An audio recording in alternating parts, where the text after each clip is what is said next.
Corona संक्रमण को लेकर के आज प्रदेश ही नहीं पूरा देश परेशान है।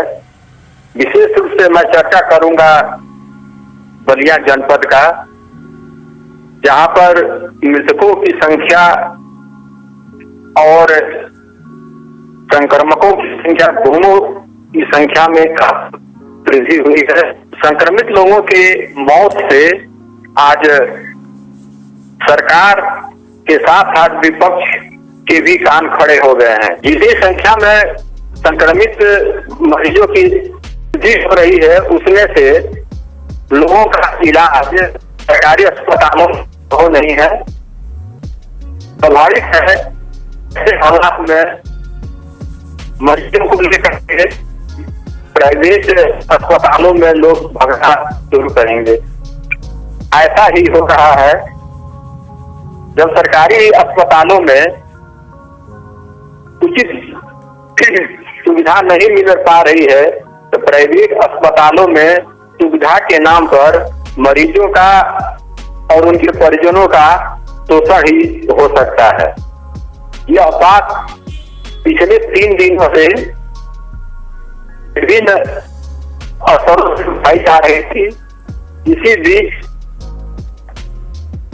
संक्रमितों की संख्या बढ़ी, मृतकों की संख्या बढ़ने लगी, तो बलिया के नेता सजग हुए और सभी लोग जाग खड़े हुए।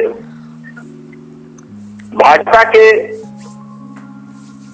सांसद ने भी सवाल उठाया कि प्रशासन की लापरवाही की वजह से अस्पतालों में जो सुविधा मरीजों को मिलनी चाहिए वो नहीं मिल पा रही।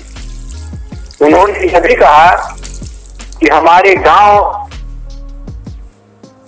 इब्राहिमपट्टी में 30 एकड़ में बने 150 बेड का अस्पताल को कोरोना कोविड अस्पताल परिवर्तित किया जा सकता है, जब मरीजों की अच्छी सुविधा मिलेगी। चौधरी ने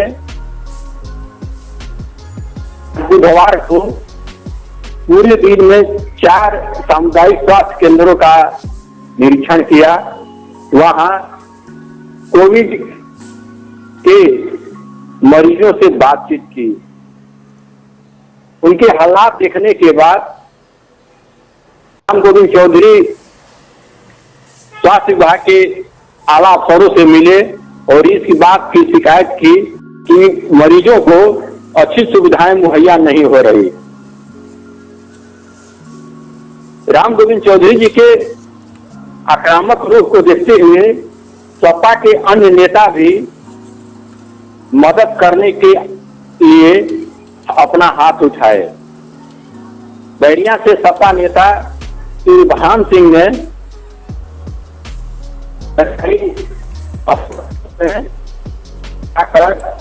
और ऑक्सीजन सिलेंडर के साथ अन्य चीजें मुहैया कराई।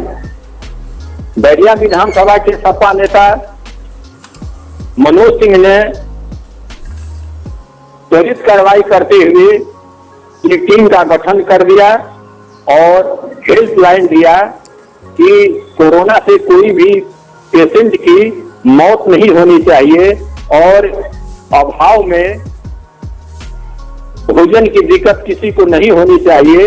अगर कहीं इस प्रकार की शिकायत हो, वह इस हेल्पलाइन पर कॉल कर सकता है और उसको दवा और भोजन मुहैया कराया जाएगा। उन्होंने टीम गठित कर उनके नामों को सार्वजनिक किया है।